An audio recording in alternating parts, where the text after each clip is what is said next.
স্বামী গো, আপনি তো আমাকে ছেড়ে চলে যাবেন, আমি কার ভরসায় থাকবো? এই জন্য আমি কান্না করছি গো। হযরত আব্দুল্লাহ যে পাগলি এই লেগে কাঁদছে তুমি, এটা তো আমাদের জাতি ব্যবসা, এটা আমাদের জাতি ব্যবসা। আমি না, তুমি এই জন্য কান্না করিও না।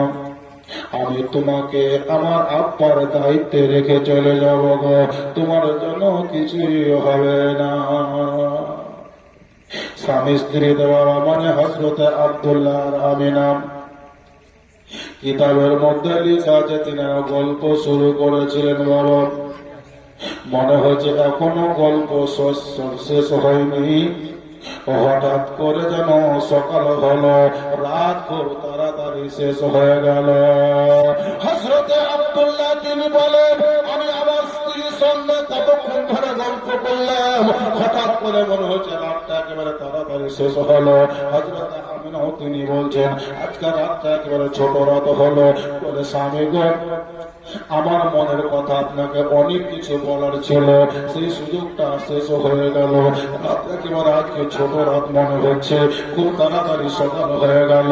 হযরত আব্দুল্লাহ তিনি বলছেন, বলে দিবে আমিনা রে, আমিও তো মনে মনে করছি আজকে রাতটা একেবারে ছোট রাত, আমার মনের ভিতরে অনেক কিছু বলার ছিল, তোমাকে সব করে শোনাতে পারলাম না রে বিবি। হযরত আমিনা তিনি বলছেন, স্বামী গো, আমারও তো অনেক কিছু জানাবার ছিল, আমি সব কিছু জানাতে পারলাম না। রাত শেষ হয়ে গেল, সকাল হলো। সকাল হওয়া মাত্র বাবা হযরত আব্দুল মুত্তালিব তার ছোট বেটা নবী মুস্তাফার পিতা হযরত আব্দুল্লাহকে ডাক দেওয়া হলো। বলে আব্দুল্লাহ গো, সকাল হয়েছে বেটা, আর বেশি দেরি করিও না, তাড়াতাড়ি বেরিয়ে যাও, তোমার ভাইয়েরা সব ব্যবসার জন্য রওনা হতে চলেছে রে বেটা, বেশি দেরি না করে বেরিয়ে যাও। এখনো ঘর থেকে বাহির হয়নি। হযরত আমিনা রাদিয়াল্লাহু তাআলা আনহা নবী মুস্তাফার মা হযরত আব্দুল্লাহকে বুকে জড়িয়ে ধরে নিয়েছে, আর ওইদিকে হযরত আব্দুল্লাহ আমার নবী মুস্তাফার মা আমিনাকে ওজন জড়িয়ে ধরেছে। দুজনেই শুধু কেঁদে যায়, কেঁদে যায়। হযরত আব্দুল্লাহ বলে, বিবি আমিনা, তোমার চোখের পানি ফেলিও না রে বিবি, যেহেতু তোমার গর্ভে একটা সন্তান আছে না, তুমি একবারে ভেঙে পড়িও না, তুমি এইভাবে নষ্ট হতে যেও না। আমিনা, আমার আমানা তোমার গর্ভে আছে রে বিবি, তুমি খুব ভেঙে পড়িও না। এই দুজনে কথাবার্তা বলা শেষ হলো বাবা। হযরত আব্দুল্লাহ তিনি বলছেন, বিবি আমিনা গো, আমি তো অনেক কিছু শোনাবার ছিল গো, আজকে রাতটা শেষ হলো, শোনাতে পারলাম না। যদি আমার ভাগ্যে দেখা হয়, আমি আমার মনের কথা তোমাকে সব শুনিয়ে দেব। ওইদিকে হযরত আমিনা তিনি স্বামীকে বলছে, স্বামী গো, আমার মনের কথা মনেই থেকে গেল, সব আপনাকে জানাতে বা শোনাতে পারলাম না। যখনই আপনি সামদেশ থেকে ফেরত আসবেন, আমি আমার মনের কথা সব আপনাকে শুনিয়ে দেব। বেরিয়ে গেল হযরত আব্দুল্লাহ। উট সাজানো আছে, উটের উপরে চাপা টানে সবকে সালাম কালাম করা হলো। আর যাওয়ার সময় হযরত আব্দুল মুত্তালিব রাদিয়াল্লাহু তাআলা আনহুকে হযরত আব্দুল্লাহ বলছেন, আব্বা গো, আমি তো আজকে সামদেশ কোনদিন জীবনে যাইনি, প্রথমবার যাচ্ছি ব্যবসা করার জন্য। সবেমাত্র আমার নবদাম্পত্য বিবি আমিনাকে বিবাহ করে নিয়ে আসলাম, মাত্র কয়েকটা দিন হলো সাংসারিক জীবনে জড়িত হওয়া। এই দিকে হযরত আমিনা স্বামীর দুটো পাকে ধরে বলেছিল, বলে স্বামী গো, সংসার কাকে বলে আমি আদৌ জানতাম না, কোনোদিন শিখিনি। মদিনা থেকে সে মক্কাতে আপনার সঙ্গে সাংসারিক জীবন কয়েকদিন মাত্র কাটালাম। এর মধ্যে যদি কোন রকমের কোথাও কোনো আমি ভুল করে ফেলেছি বিবি হিসাবে, একজন মহিলা হিসেবে আমি যদি কোথাও অন্যায় করে দিয়েছি, আপনি আমাকে ক্ষমা বা মাফ করে দিয়েন। ওইদিকে হযরত আব্দুল্লাহ তিনি বলছেন, বিবি রে, সংসার কাকে বলে আমি তো জানতাম না, আমি তো তোমার সঙ্গে কয়েকটা দিন মাত্র সংসার অতিবাহিত করলাম।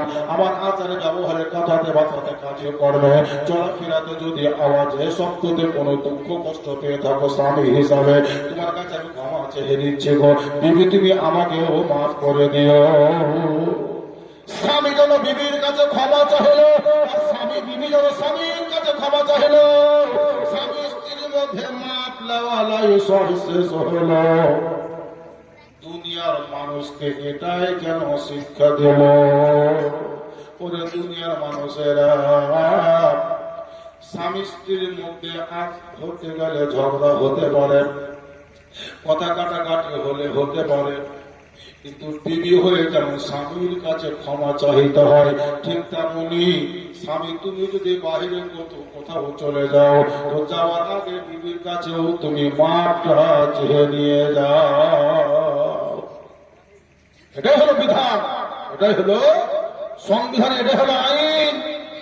পুরুষ বিবির কাছে ক্ষমা চেয়ে নেবে, আর বিবি পুরুষের কাছে ক্ষমা চেয়ে নেবে। কিন্তু বর্তমান যুগে আমাদের যুগে আমি কেন ক্ষমা চাইতে পারি? বেটা ছেলে পুরুষ, আমি কেন ক্ষমা চাইবো? চাইলে ও ক্ষমা চাইবে, ক্ষমা চাইলে ও ক্ষমা চাইবে, কিন্তু এটা বিধান নয়।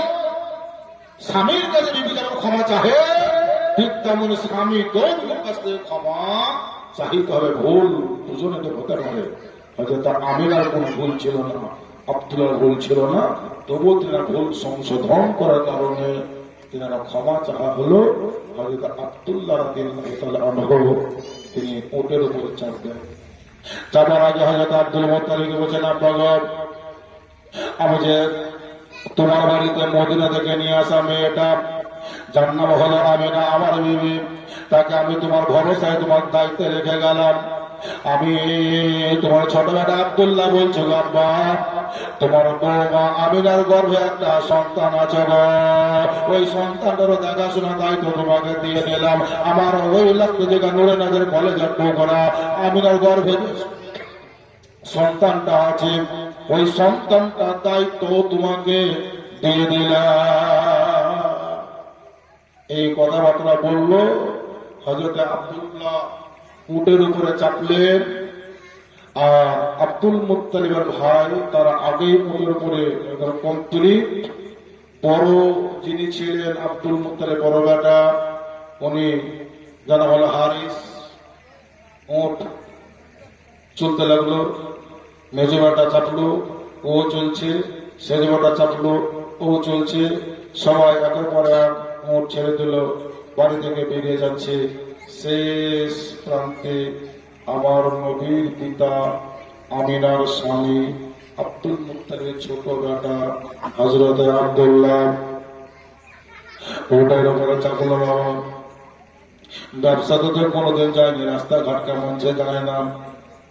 এইদিকে হযরত আমিনা রাদিয়াল্লাহু তাআলা আনহা তিনি দরজার কাছে দাঁড়ালেন, ওর রাস্তায় চলতে আরম্ভ করলো। নবী মুস্তাফার মা হযরত আমিনা দরজায় দাঁড়িয়ে আছে, দরজার পাল্লাটাকে একটু ফাঁক করে নিয়েছে, আড়াল করে নিয়েছে, আর দরজায় দাঁড়িয়ে দাঁড়িয়ে হযরত আব্দুল্লাহর উটের দিকে যেন তাকিয়ে আছে। আব্দুল মুত্তালিবের কন্যা বৌমা যারা ছিল বাবা, এরা যেন কেউ কোনো গুরুত্ব দেয় না। এদের তো অভ্যাস আগে থেকে হয়ে আছে, কেউ তো কাজের জন্য ব্যস্ত হলো, কেউ রান্না করতে ব্যস্ত হয়ে গেল, এদের স্বামী সব কোথায় চলে গেল, এরা কোন রকমের কোনো খোঁজ খবর নিচ্ছে না। তার কারণে এরা অভ্যাসেই পরিণত হয়েছিল, এইভাবে তাদের ছেড়ে দেওয়া একটা অভ্যাস হয়ে গেছিল। হযরত আমিনা রাদিয়াল্লাহু তাআলা আনহা একেবারে নবদম্পতি নববধূ হযরত আমিনা নবী মুস্তাফার মা দরজার কাছে দাঁড়িয়ে দাঁড়িয়ে দরজার ভিতর থেকে মাথাটা উঁকিয়ে মেরে যতদূর পর্যন্ত উট দেখা গেছিল, ততদূর পর্যন্ত হযরত আমিনা তিনার স্বামীর যাওয়ার অপেক্ষায় দাঁড়িয়েছিল।